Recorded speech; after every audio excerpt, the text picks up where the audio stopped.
By the banks of a stream, a hermit whose prayers chose applause for their theme. He gazed at the flowers and he smiled at the sun. Then he clapped with delight, Lord, he cried, oh, well done. Well done, Lord, oh, very well done. The mountains had laughed with the gypsy clouds. The fields smiled to welcome the sun. All nature sings praises aloud. The fields smile to welcome the sun. All nature sings praises aloud. The trees dance to show their elation. A day on God's earth has begun. And every true heart in creation in speechless wonder is bound. And every true heart in creation in speechless wonder is bound. Well done, Lord, oh, very well done. The joy that you planted in children's hearts, the thrill known in bearing a son, the hope when a trial departs. The thrill known in bearing a son, the hope when a trial departs. The gladness of men and their neighbors, of youth and its victories won, our joys are the proof of your labors. How wonderful, Lord, are your arms. Our joys are the proof of your labors. How wonderful, Lord, are your arms. Well done, Lord, oh, very well done. At last I discovered the mystic key, the world's joy, oh, secretive one, replies to your sweetness in me. The world's joy, oh, secretive one, replies to your sweetness in me. For here in my heart lies the answer, your love shedding light like the sun. All life seems to leap like a dancer. When gazing I see only thee. All life seems to leap like a dancer. When gazing I see only thee.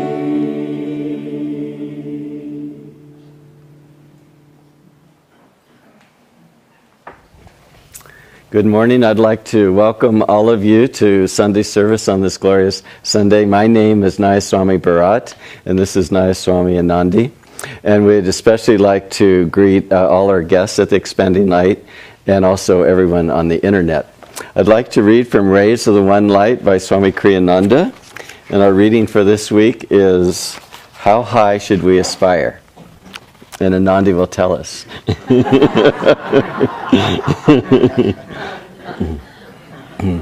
Also, Swami does too, of course. Here. Truth is one and eternal. Realize oneness with it in your deathless self within. The following commentary is based on the teachings of Paramahansa Yogananda. The passage this week is from the Gospel of St. Matthew, chapter 5.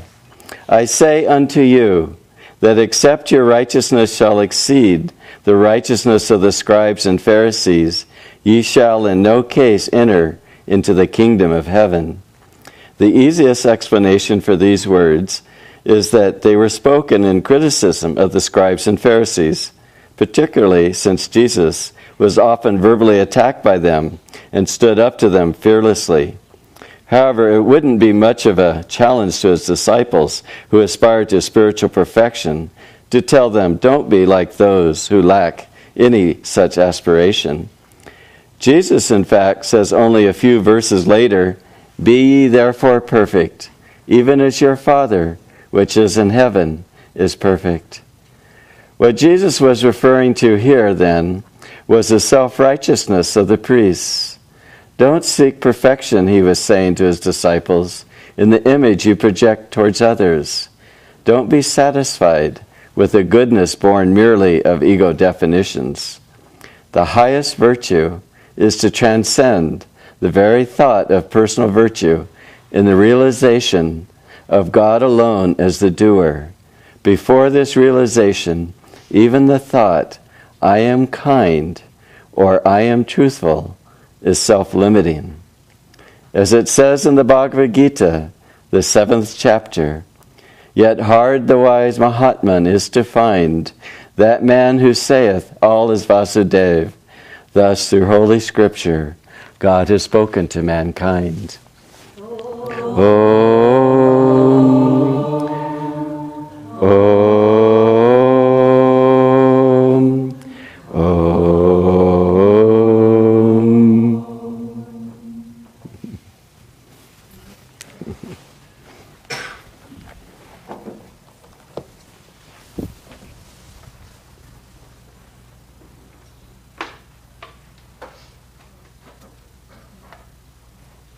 Good morning. It's really a joy to be here with you today.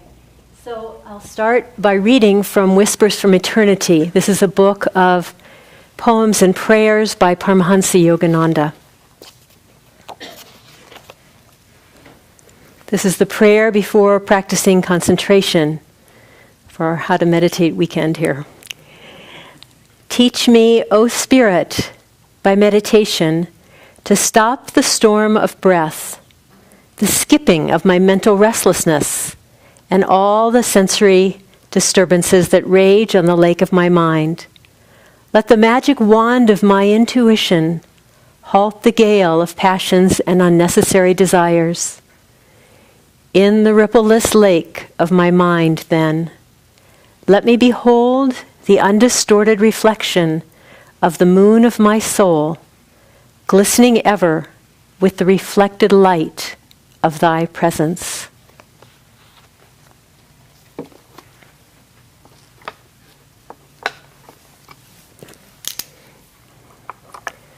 Well, as Bharat said, our topic is how high should we aspire? We should aspire to be who we truly are. Perfect expressions of God's love and joy, the very essence of our being. I thought I'd start this morning with a little personal story. It's one of those stories that is a lot more entertaining after the fact, if you know what I mean. In 1995, Bharat and I moved back to the village for the meditation retreat, and we changed houses and jobs with another minister couple. And so we moved into a house that had just been built. He'd only lived in it for through the summer, and so it had been finished late spring, and then it had sat over the summer. We moved into it at the very end of the summer. And so it was the first house he'd ever built, and it was a very beautiful house, amazing house, really. But there were a few things he didn't really know very well. And so one of these things was the house was set on a hillside, and because of the construction, all the hill above the house was mud. It hadn't grown over with grass yet because it was still summertime. And there was a pathway that led down the hill and came around to the porch, which was on the same level as the path, and then led into the house, which was the same level as the porch. So it was very convenient, no steps at all. Well, the very first rain of the season that year was a very, very heavy rain. And those of us who live in clay soil know that clay soil does not, when it's become heavy clay, it does not absorb water. So a very heavy rain, first rain, runs right down the hill toward the house. And one of the things that this new owner-builder did not know about was drainage. And so as this water came around the path, he then had two sides of the porch were walled in. So this water came all the way in to that porch and filled it up. Okay, so then a little bit of water began to seep under the door. And Bharat was working in his... How long is the door, too? Okay. Anyway, began to seep under the door. And Bart was working in his office. And as he was sitting at his desk, he noticed this little trickle of water coming in the door of his office. And so, in a very sleuthful fashion, he thought, I'll follow this trail and see where it's coming from. So he followed it all the way down the hall and to the door. And just like a detective on the sort of ready to pounce on the source of this, he opened the door wide, and 2 feet of muddy water from the porch just poured into the living room, which luckily didn't have a carpet on it. So anyway, now that's a story, and you're probably wondering, how in the heck would this possibly relate to today's service? But it does. And so I'm going to tell you another story that will explain it. A couple of weeks ago, here at the Expanding Light, one of our guests asked me a difficult question. She'd been here studying for a while, and she knows how we pray to the masters on the altar and seen our devotion and all that sort of stuff. And she said, how can we know that those people on the altar, that there isn't some little mistake in their past, that there isn't some little flaw that they have, and after all, they're human. How do we, you revere these people so much, how do we know that they're perfect? And I gave her the best answer I could, but I was thinking afterwards that no one can answer that question for her. My answer might be like, okay, that's fine, but it wouldn't change her consciousness. The only thing that would change her consciousness is if she felt a little ripple, a little rivulet of happiness or joy inside herself that she felt was coming through what she was learning here. And if she decided to trace that rivulet, you see we're coming to how it ties together, trace that rivulet back to the source and open the door, she would be flooded with the presence of joy and love, which is herself. And that is the only way her questions could go away. But as I was getting ready for this service today, I was thinking that was a difficult question she asked, but there's a much, much more challenging question that we can ask. We could ask the question, what if these masters are perfect? What if, through the course of many lifetimes of selfless service, of meditation, of devotion and attunement, what if they have merged their consciousness with God? They've become completely free.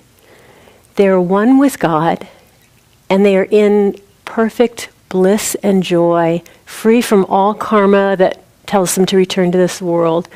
And what if God says to them, out of God's infinite love and compassion, there are people on that world that you just came from who are confused and who are suffering.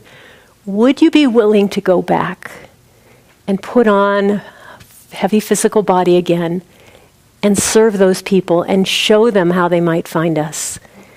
And what if those people, out of love that is unimaginable, said, yes, I'll do that?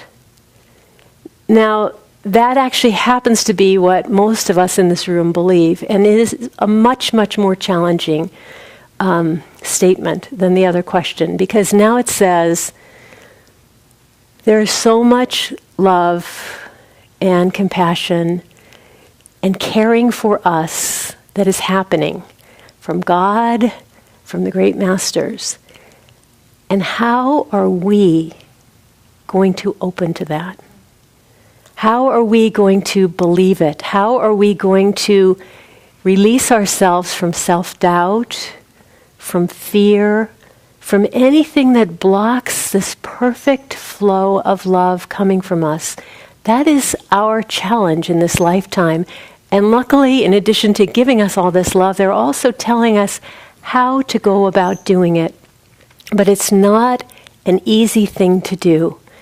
I wanted to share a story that Swami Kriyananda gave us, a little book he gave us several years ago for Christmas.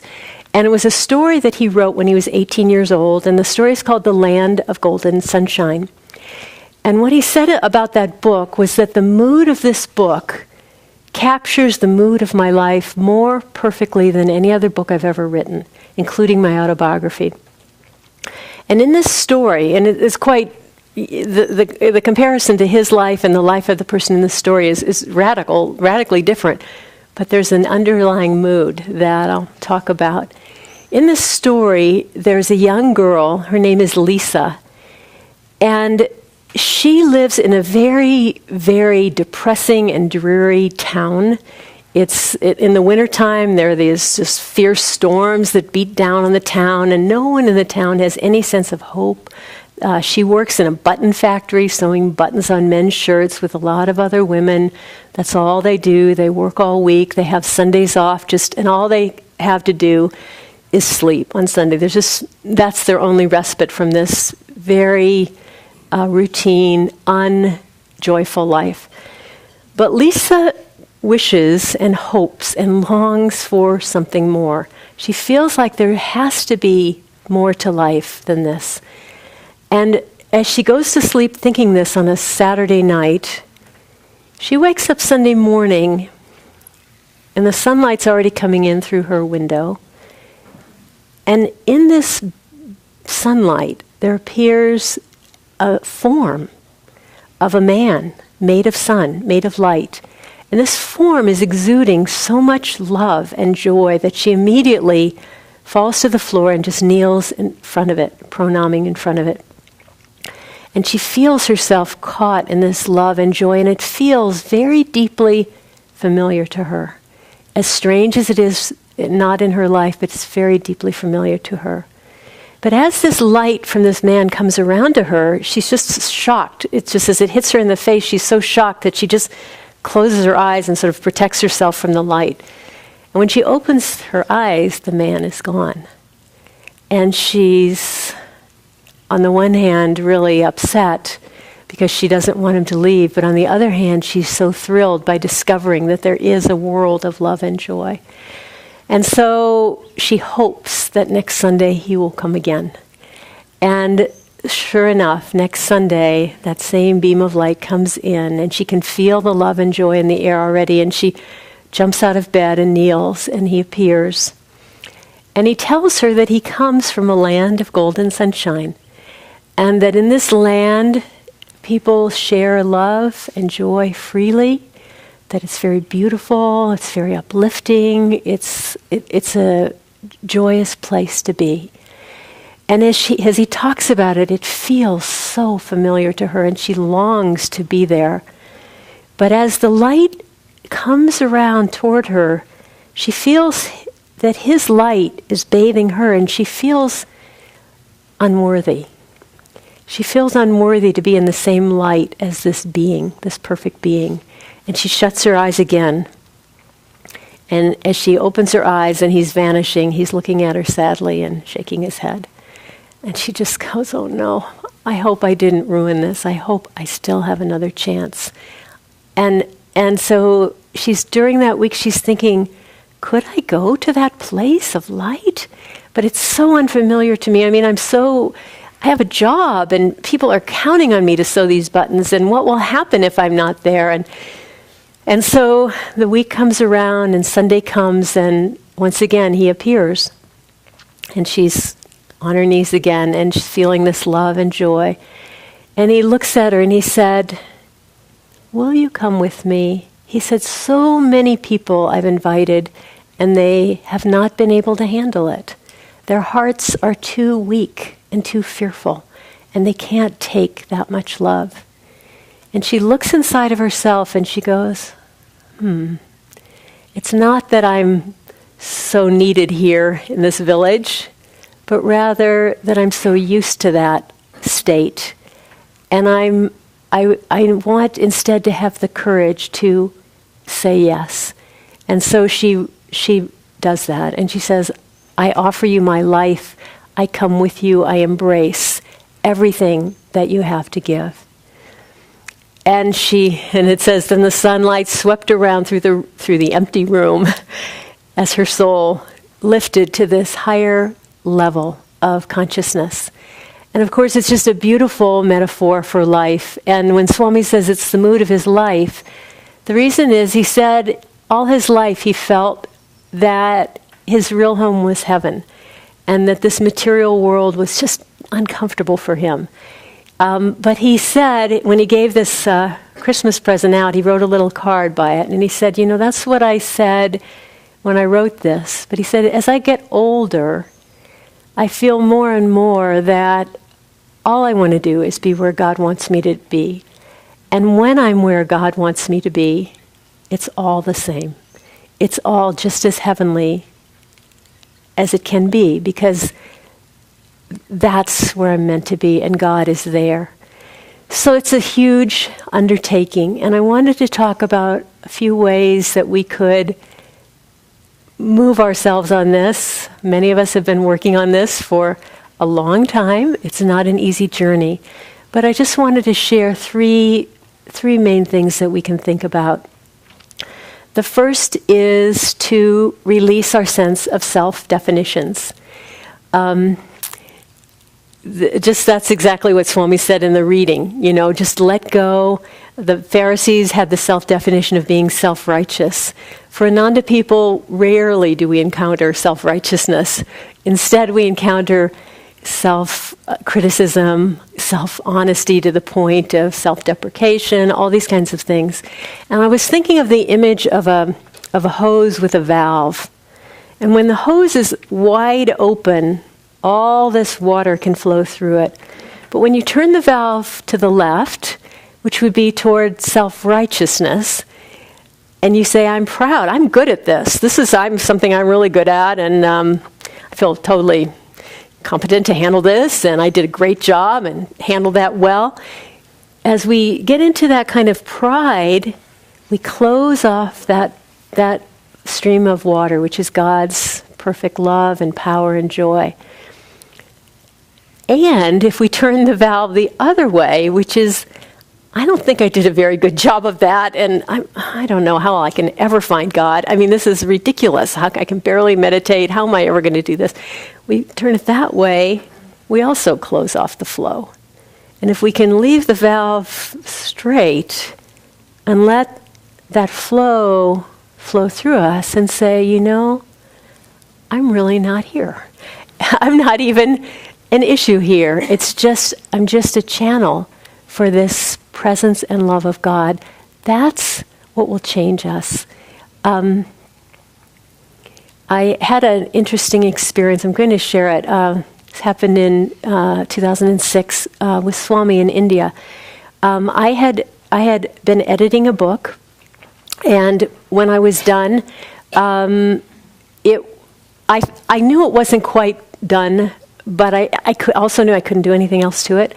And I sent it to him, and he said, even though he was on vacation, he said, I'm going to have to work on this. So he worked hard on the book, and I saw it after he finished editing it. And it was really thrilling to see. I love reading. I love editing. And so I was 90% thrilled by what he had done and how he changed things. And 10% I was embarrassed, because there were also a number of mistakes that anyone should have caught. Anyone with eyes, anybody that had studied English in high school, it was just mistakes. They were just mistakes. Words left out, comma that wasn't in the right place, words reversed. And he had to change that also. Those were my mistakes. And so shortly after that, Bharat and I went to India, and we were at a function with Swami, and Swami came right over to me, and I think he was trying to make me feel better about the fact that he'd taken my work and done all this to it. And he came right over to me and he said, you couldn't have done what I did. And I totally knew that. But my response was interesting, because I was holding on to that 10% of the mistakes that I had made. And I said, but there were some things I should have caught that I didn't. Now just seems like a sort of a normal, honest statement. But what happened was very curious, because Swami was, many of you don't know Swami, but those who do, there's a presence of God around him. And this day there was a very, very strong presence of God around him. And I mean, as he was standing there, it was just very strong. And he didn't, as I said what I said, he didn't change a thing about himself. He just looked at me. And my words bounced off of him and bounced back at me. And I could see that they were negative, that I had closed off the valve. I had closed off the flow. I hadn't lied. I'd said what was true, but on the other hand, there was this negative, down-pulling energy behind it. And so this is a message of a sort of a life work to allow ourselves to really be in this full flow of goodness and not hang on to these little negative things, okay? So letting go of self-definitions, especially, as I say, for most of us in this room, negative ones. The next one is contentment. Patanjali tells us that if we will practice contentment, if we will say what comes of itself, let it come, I am happy in my inner self. If we will practice that all the time, we will discover the bliss at the heart of every atom of creation, at the heart of every atom beyond creation. We will open ourselves to that because we will be in the moment trusting that that's what's happening with God. I want to share a story that I just recently read in the Clarity magazine online that one of our ministers, Asha, from Palo Alto wrote. And she told a story, again, of Swami and her that I have thought of a number of times when I hear it in my own thinking.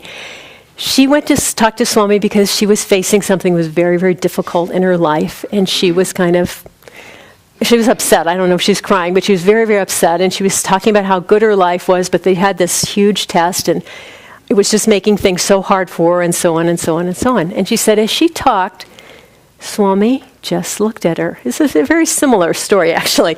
He just looked at her. No criticism, no sympathy. He just looked at her. That's all. And so when she finished speaking, he continued to look at her. He did not say a word. He just looked at her. And so her words, very similar to what happened to me, her words were hanging in the air there. And she could see that what she was saying was, the spiritual path would be so easy if it weren't so hard. Now, how many times have you said that in a different way inside yourself? You're going, oh, this is so hard. Why is this so hard? Because you're trying to become perfect. How easy do you want it to be? So anyway, just this sense of how can we find this place where we know that what is coming to us has come from the wisdom and love that is going to free us. That that's what it's for. It's not coming to punish us. It's coming to help us take the next step toward freedom. That's all that God's about for us. And the last thing is, of course, meditation.